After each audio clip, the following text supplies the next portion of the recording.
Hi, and welcome back to the Mortgage Broker Broadcast. My guest this week is Ash Borland. Ash is on the podcast. Great to get Ash back on anyway. He's here to talk about his blueprint. I'm not going to do too much of an introduction because he explains it far better than I do. He's created something niche into the mortgage broker world, great for education, great for mortgage brokers. So let's just get Ash onto the podcast.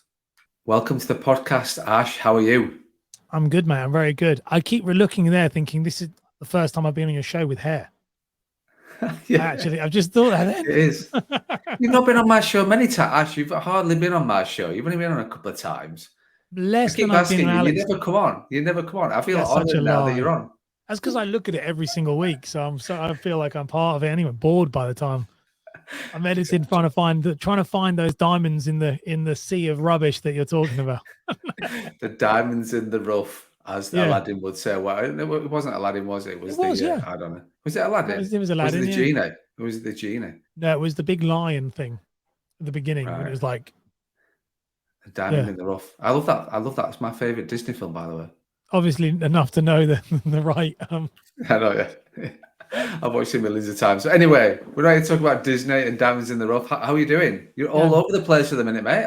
Like your brand, I'm seeing you every single day on my social media. So what's going on? I think that's the good and the bad, isn't it? I think I've had someone said to me on a call yesterday, whether you like it or not, you're going to be on my feed. So yeah, I've gone. It's all over now. Like it's one of those things where it's quite nice to focus in on a niche. I've decided to focus more in on mortgage brokers, and then I've just applied what I would probably teach, and it's been working really, really well, and it's really good fun. And I've got to work with other people than yourself because it's just you for most of the time.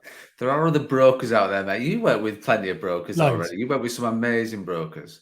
Yeah, that was where it came from. I actually have had I've had some wonderful feedback from people, which was really bizarre, which was like things like when they come on the call and I said, well, how did you find me? And they said, well, what I've realized is anybody, which is, I'm not saying this is the case, but they said, this is what they've said, is they said, anybody who's anybody, I started looking and going, they're very good. You said, and it's like, all roads lead to Rome. All roads somehow end up leading back to, they said, always end up leading back to you. Like you're like a puppet master with strings on all these people who are doing really well. And I was like, oh, well, that's nice. I said, I would rather more people need to know about it because no one knows. But yeah, it's good. It's been really, really good.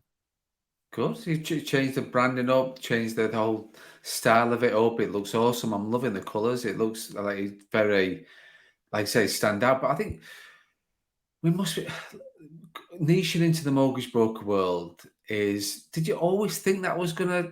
You always knew that was gonna happen the way it was going.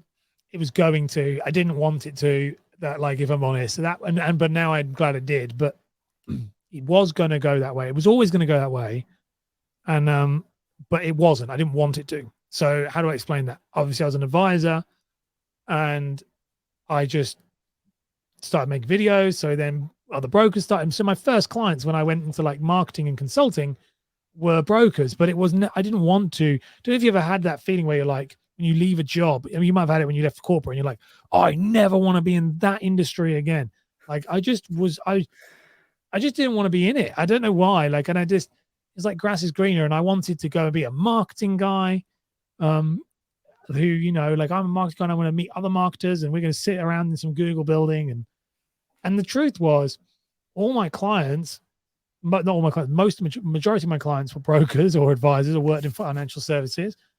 And then I did actually go off and start like working with some great people over in the US and like big names that people would never have heard of here in the UK, but like big creators, and got really involved with all these wonderful social media, like, and digital marketing and YouTubers with like millions, tens of millions of subscribers and big names people know about, like household names. But it all kept leading back to mortgages because at the end of the day, when I would sit with them, I'd say, oh yeah, I'm trying to get out of this and go into our niche. And they'd say, why are you going to do that? Why would you? They're like, that's like financial services. There's money in there. There's people in there. And why would you? They're like, we want to go into that industry. Why are you trying to get out? And so when I launched the mortgage marketing. I'm getting confused because I do your show as well, but the mortgage marketing podcast, like a year ago, that came off the back of originally me doing editing your podcast and being like, I want to hang out with these people. I quite like these. They're people I grew like worked with and I got to know. I was like, I want to do that. And when I did that, my business went like jumped up and like all of a sudden I got a load of business, but I didn't niche. I did that was a niche and then it disappeared. And then come back maybe 6 months ago. No, not 6 months ago. It'll be 6 months by the time this is out. But when we're recording this, a couple like maybe 2 months ago. I don't know when it is. So I just kind of I went onto a coaching call. I went to this coaching business day event and this guy was there and he was like, who's running the event. And he was like, you're going to do this thing. It's called a hand raiser. So you put out a video, like a post on social media and you say, I've done this thing. I've created this free thing. Who wants it? Let me know in the comments. And I'd never heard of that before. You might have seen them now on my socials, but your socials. I hadn't heard of that. And I was like, okay. And so we're in the room, and everyone's in the room, and I posted this video. There's this photo. There's this like thing that says, I've made this whiteboard lead generation session. Who wants it? And it was just we're in the room, and I'd have my phone on loud and and everyone is in the room. They're all like entrepreneurs, business owners. My phone's going bing, bing, bing, bing, bing, bing, bing, bing, bing, like the whole time because I said lead generation for mortgage brokers. And then the guy who ran it came to me afterwards and he was like, how many did you get? And I was like, oh, overall, I signed like 200 people up to my mailing list in less than 6 hours. And he was like, what do you do? And I was like, well, I do this. And he was like, I don't think you do that. I think you work with mortgage brokers. I think you've got this very, very wrong. And I did that shift and he was very, very right. And I was very, very wrong. And now I'm all in. And I love it. That's my long-winded way of saying I'm back. But it is. I'm back. But like, I'm really into it now, though. Like, all my favorite clients are advisors anyway. So why I don't know what. I just got this stupid thing in my head. I know, but the thing is, she's like, don't you think like with brokers, I'm sort of finding now with brokers that there are some amazing, talented individuals that are getting into the industry, very creative, can learn to be a broker because at the end of the day, we've all learned to be a mortgage broker. You've learned to be a mortgage broker. I learned to be a mortgage broker. We've all learned to be brokers. You can learn how to do that.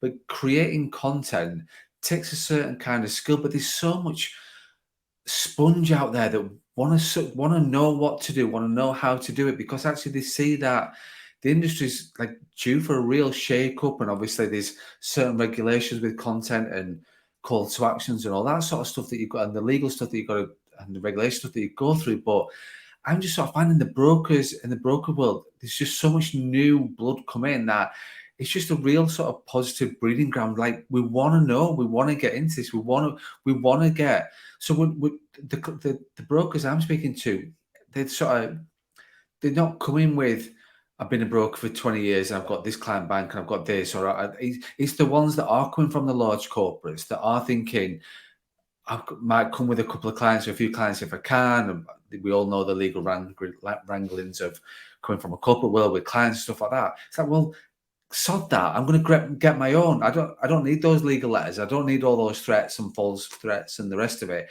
I'm just going to go out there and smash it myself. And it's just, there's some amazing content being created out right now by brokers.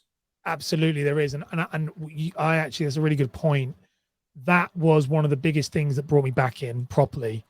Was what you just said. Was when when I sat down and kind of did a little internal audit on myself and what I was thinking. And obviously, I've not been, and you've known this before, and people do know with this. I've not been very well for about 9 months, and so there was a lot of like, brokers kept the lights on for me. You know, you guys who are clients, you kept paying, and I would turn up, and you were like, you supported me. So there was a big thing of like, I may be thinking about this wrong and looking at this wrong. And what happened was, I think I was very bitter from my experience, and that's what you just said then, where it's different now. I was bitter from my experience being an advisor who was making video in an industry that nobody was ready for it. And I remember, I was making video and that's when I realized when I sat down, I kind of did the very much thought on this and pondered on it, was I'm one of the very first people in the entire of the UK to have made video as a mortgage. I was one of the first. There's literally maybe 3 of us, me, Gary Das, maybe Alex Kerr. There's a few others there, but not many. I was like when they call it the product adoption curve, I was an innovator. We didn't even know if it was going to work. And it didn't work is the truth of it. Like, it didn't work. That's why I was bitter about it. It didn't work for a long time. But I kept seeing, I remember saying when I was back then, I was very, and I am now, and I was very passionate about it. I was very passionate about what I was doing. I would wake up every day and make a video every day, and I would be laughed out of the room of the IFA firm that I was working at, and they'd all say exactly what it was, old guard, and I just kept believing that in my head. I was like, this is where it's going to go. But I'm now at that point. It's 6 years later. It is where it was going to go. But I was the guy at the beginning, and I was too early, but I wasn't, because I've built a career that supports my family doing something. I'm able to help the industry go that way. But I said this to my wife. We were chatting. I said, I don't know why I'm running away from this. Like, I am one of the only people in the entire country who's walked this before. So I'm one of the very few people who can guide these new people into how to do this right. And that was what there was a sense of responsibility on it, weirdly. And that sounds really strange. And it's not trying to be salesy. That's what it was. It was I was like stop trying to be this YouTuber thing, and instead, and be what you see these friends, and instead, remember why you did it. And I remember my mum saying this to me about it. She said, you can't start this movement, so to speak, and then just leave.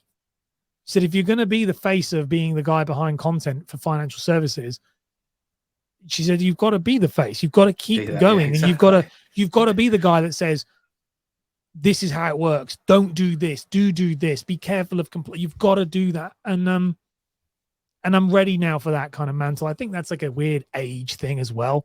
Like, it is a weird thing of like having a son, and I know it is. Like, it's a weird. Mate, I know I'm young. It's an age thing. No, but what I mean by age is I mean more like responsibility. Like, there's more now on my plate that means this has to work, as opposed to before, where I'm very good at what I do, and so I can make a living kind of bumming about if I wanted to, because I'm pretty good. I'm good, so people will pay for people who are good. But now it was like, okay, how do I build a life for me, for my son, for my wife, buy a house, buy our next house? And it was all in front of you. It's mortgages, help brokers, help them, and so I think there's a very exciting time now with the people are moving into this space. Reels has changed that for me. That was a big dryer in, as well as Facebook Reels has made this very viable now for many advisors. Not any ability, but the average person who's persistent can do well. Whereas before, you had to have an element of like production quality. You had to have an element of luck. You had to be good. Whereas now, like, you can be average Joe advisor and just keep slogging away at this specific strategy and can work. So, Matt, I'm very, very inspired to come back, and I'm fired up, and I'm just like soaking it all in, like coming on, like I did a run, and I'm very lucky. Not many people are lucky enough to have like all of the top podcasts in the industry in your phone book. I literally just messaged you and said, Craig, can I come on your show? I want to talk about this. I messaged Alex, I messaged Chris, I've messaged everybody. I was like, yeah, can I come and talk about it? And they're like, yeah, okay, cool, fine. So it's like, not many people are lucky enough to have that, to be able to go, I'm going to be in here and let me tell you all about it, and everyone's going to know. So, yeah, that's very, cool, very blessed. I think that's the thing. Like you say, you're supporting the change within the industry, absolutely. And that people want to listen to what you're going to say. They genuinely you'll do something, and people listen, people subscribe, people want to know what's blown away by it. To be honest, I'm blown away by the response of how lovely people are because you don't ever see yourself that way. No, you don't. But that's the good part of it, mate. That's the beauty part of it with regards to non-egos and the rest of it. But so, do you want to just explain? I've seen lots of the blueprint. What is the blueprint? What's going on with that? Well, that's why I'm here, because that's what I want to talk about, which is true. No, but that is actually true. All right. And the problem is, if we didn't talk about, we'd still talk for an hour or half an hour, or however long we ended up talking, and not get to the point. Go, yeah, we won't. We're here to talk about the blueprint, and I'm see how good I was there. I'm actually keeping on point, which is different. That is different role. That's very different for you, because normally I'm watching you going, you go, Ash, what do you think? And I say, very passionate, Craig, but like you're just firing off everywhere. Um, but that's why I'm Blueprint. on. That's why I'm on here, and that's why I'm doing the rounds is for this. It's not to sell something, because really I don't make any real money on it. But what it is I when I decided to go back into this industry, what I like back in, I've always been in it, but really in it, and become like my niche and rebrand everything to it. What I did was effectively sat down. This is inspired by a wonderful advisor who's part of Openwork, funnily enough. And she's a new advisor. She was a brand new advisor, and she came on a coaching call with me, and she did this diagram. Like I told her to do something. I said, "This is what I want you to," because I just talk all the time, and she, and I'm like, "Do this, do this." She came back. She was a graphic designer, and she came back and she said, "This is what you said last week. What do you think?" And it was like a spider diet, like a full on, do this, yes, no, do this, no, no, yes. It was like this really cool. I'd never seen it before, and I was like, wow, that looks really good. And she said, "That's what you said last week." And I was like, wow, like I've never seen what I've said in a visual element, and was really impressed by it as well. Like I was like, that looks really good. Like that would make complete sense. Like why? Like it was very visual. So I went away, and I went and worked on my strategy and created a blueprint, which is a 4-stage blueprint, which is all the best things I did when I was an advisor.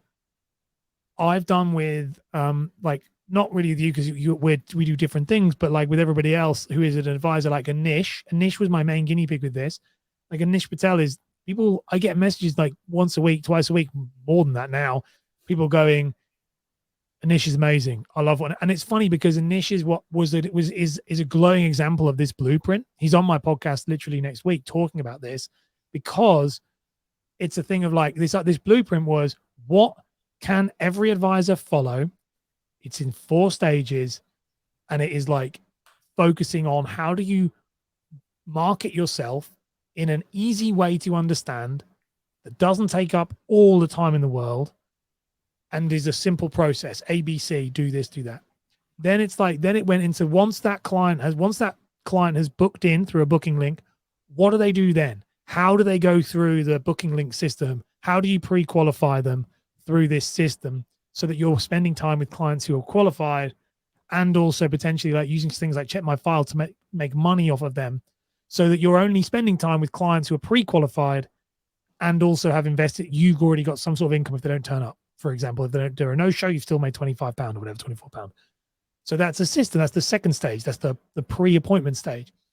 Then we had the stage 3, which was the follow-up stage, which is how do you take a client once you've applied for their mortgage. There's 7 points of contact in which you can increase the chance of that client liking you and wanting to refer you. It's all done in behavioral psychology, but also these 7 points also are public facing. So they should also be going onto your Instagram stories, Facebook stories, and posting about it all the time. So showing that you have proven that you're good at this thing. Mm-hmm. So that then increases the chance of referral and also more inbound leads from your socials, because you're now showing that you can do it. And then the final stage was and is what they call final touch, which is the lasting impression you leave on that client. So when do you ask for a testimonial, and what do you give them at the end? And I used to give Moonpig cards, and I explain in the Blueprint Masterclass why I did that, which is just to leave a lasting impression, which again increases the chance of referral. And why you ask for testimonial? You ask for a testimonial on completion, on offer, not on completion, because it's a peak end effect. It explains it in there, and we don't go into it here, but the offer, you've delivered on what you're going to say. So you've caught them in the peak of their emotion, and everybody else is asking for them for a testimonial on completion, the estate agents, solicitors, everyone. But at offer point, you are the only person who's doing it. And at that point, you're the only person who's actually delivered on what you're supposed to do, because everybody else, the solicitors still haven't crossed the line, but you have. Yeah. So at that point, people will like you because you're making them one step closer. And this 4 stages, I have always followed. It's what I do. I do this myself. It's why you're seeing me everywhere. I do the exact everything I teach. I do for my own consulting business. The exact same thing. Some of them are a little bit changed, but it's pretty much the same thing. And that system I followed with Anish. I followed with a few other brokers, but Anish was the one that I was like, sat him down and went, do this. And everyone else was like, no, I don't want to do that. And I was like, no, do this. The problem is it takes a long time to see results. But what it is it's this system, this blueprint will allow people, will allow anyone, it's literally paint by numbers, is if you follow this blueprint over, 1 year, what will happen is, it's not so much 1 year, just do it over 1 year, 2 years, whatever. What will happen is one client will turn to two will turn to four will turn to eight will turn to 16. It's one of these organic growth. It's a swelling kind of effect.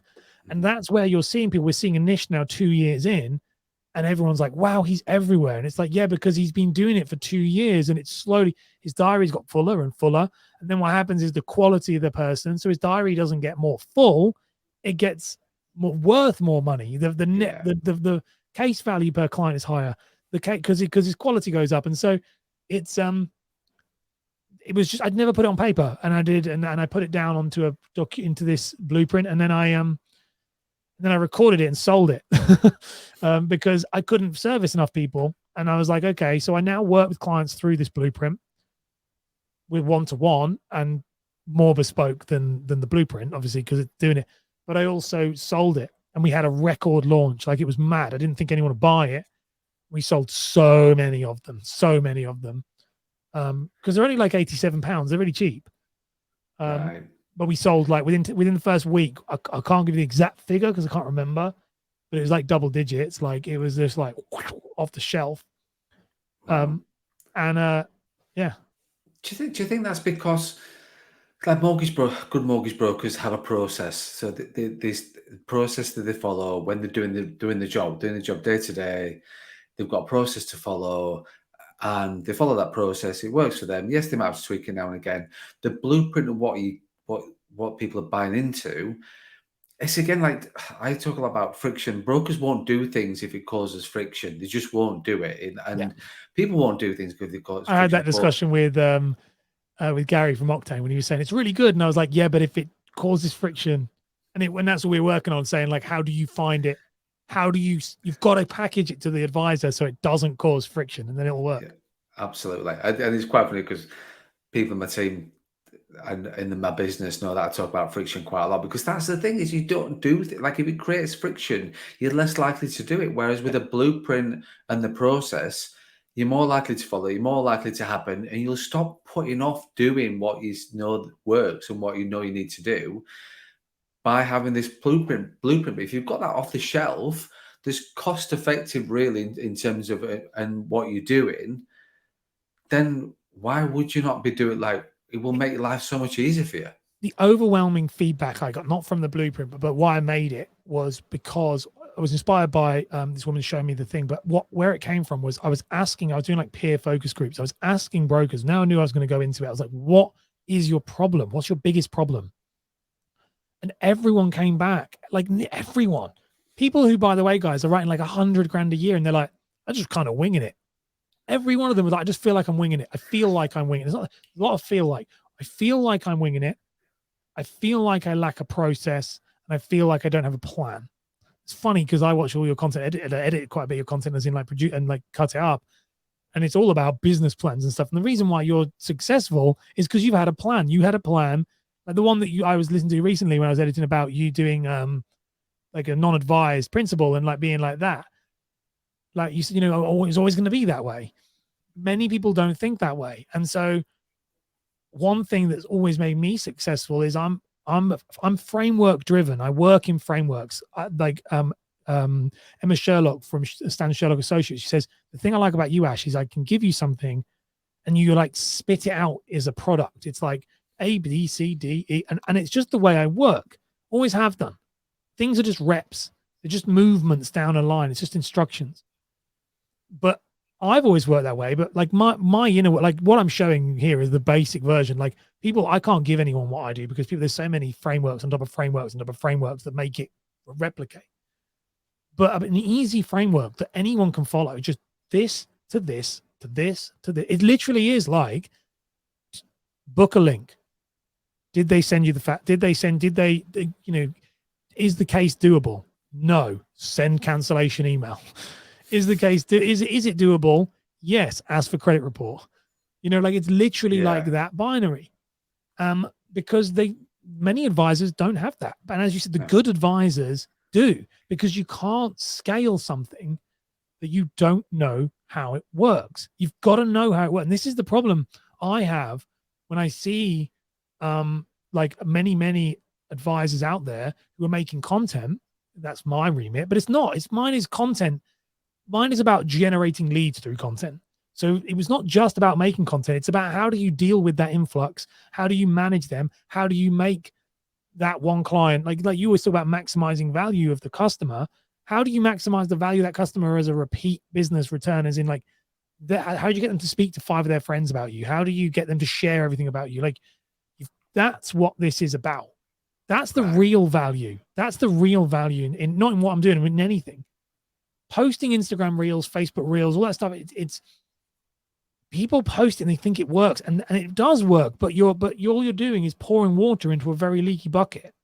Yeah. You need to know how it works, and it has been designed so it can drop onto anyone else's systems and processes. It's not teaching people how to, like, it's not like I haven't gone into like, because I've got stuff like how I would, when I was a broker, I would use things like WhatsApp and things. I'm not teaching people how to be an advisor. I'm trying to teach people how to, my goal is to teach people how to click these on and drop it on top of, let's say, like someone like you who does all the like the system process and helps people in that way, that they can lay on top and go, okay, we add that thing on top of a automated system and a good operating system within a business, and you've now got a potent mix. I think the thing is, like with it, is like you say, you just drop it on. So you've got to be good with your process in the first place, absolutely. But you're just gonna drop that onto existing things. So you're not changing the world. You're not asking to revamp their first appointment process, the sign-up process, the whatever that post-completion, whatever that they are. It's just a blueprint that sort of drops onto their existing setup and what they do. So sounds perfect, mate. It was, and it was designed so I could get more educated clients to me. So the idea was, the blueprint is just information. There's no like actionable. It's actionable. You can action it. Someone like me, I would pick it to pieces and action it. So if you're like that, you never have to work with anyone ever again. But it is designed to just say, this is how it would look like. So you have an idea of where to start. Right, okay. Because my issue is cash flow with advisors who start and then they don't have, they're like new advisors. You talk about new advisors come into the business. They cannot afford to pay coaches and consultants the fees that they're worth to get the right people. And so a lot of them are being missold by people in the industry going, you've got to have this. I'm like, no, you don't. You don't need to have it. You need to make money first. And then once you've got money, then you reinvest to become bigger and better at what you do. And so I was like, I want a product that, like, the podcast wasn't not enough. Like, I needed something. I'm like, if you're an advisor and I meet them all the time, like, look, just buy this and follow it. Please just follow this and you'll do well. And I was like, and if you follow that, if you start enough money to work with me, when you come to me, we're going to build on that, because that's what I do. Like, every client goes through that blueprint, whether you want our one-to-one. Well, the one-to-one, what you're getting is me actually doing it, not doing it for you. What I mean is, everyone is different. How me and you ended up down a completely different path to where everyone else was going, because that's what happens. But to be informed in this space, that's the biggest thing. What is it? Because there's so much things. Do you need ads? No. Do you need a landing page? No. Do you need, you need a booking link and content. That's it. You don't need anything else, like, to start. You don't need anything else. Then there's so much out there. I don't know if you feel like this, but there's so much out there. Like, you've got to have this. You've got to have that. It's binary. Make it simple. Boil it down. If it's easy for you to understand, it'll be easy for the customer to understand. That's it. Definitely. No, I totally agree with you, mate. And I'm sitting now thinking, I want to be part of this. I want to find out more about the blueprint. How do people find out about it? How are people going to get it? What do they need to do? No, that's cool. So the best place to go, it's literally everywhere, but the best place to go is if you go to ashborland.com And I think it's right. It's literally on the main page, so it's like it's right there, ashborland.com, and you just click on the mortgage broker blueprint. I'll give you the link. Well, I'm doing the show notes for this, so I'll have the link in as well. So it's fine. What, like I say, I'm offering it's a similar deal for me on my podcast. Is if you use if your listeners use the code MMP15, so mortgage, that's mortgage marketing podcast is what it stands for. So it's MMP, so MMP15, you'll get 15% off, because that's what I'm giving to my podcast listeners, and so I'm happy to give it to yours as well. Brilliant, thank you. So, I'm sure you'll get that into the description. Oh, it's all in there. Don't worry, I'll put it all in there. And yeah, like that's where like it will be 15% off on that, and I'd love for people to use it and then screenshot it and send us it and say if you've got it from here, let me know, because that'd be really cool. But it's excellent. I just want to try and help as many. It's purely to try and help as many advisors who can't afford people like me and you, because they can't. There's a lot of them right now with cost of living and stuff. Some of them can't, so still need the right advice. Absolutely, and they still need the right advice. They still want to be educated. They still want to learn. They still want to develop. So, they should be they should be bridging that gap, like you're looking at doing between the full-on one-to-one or doing nothing. So that's fantastic. Ash, I know you've got to rush on to the next podcast, the next podcast. I'm just joking. It's not far off that. No.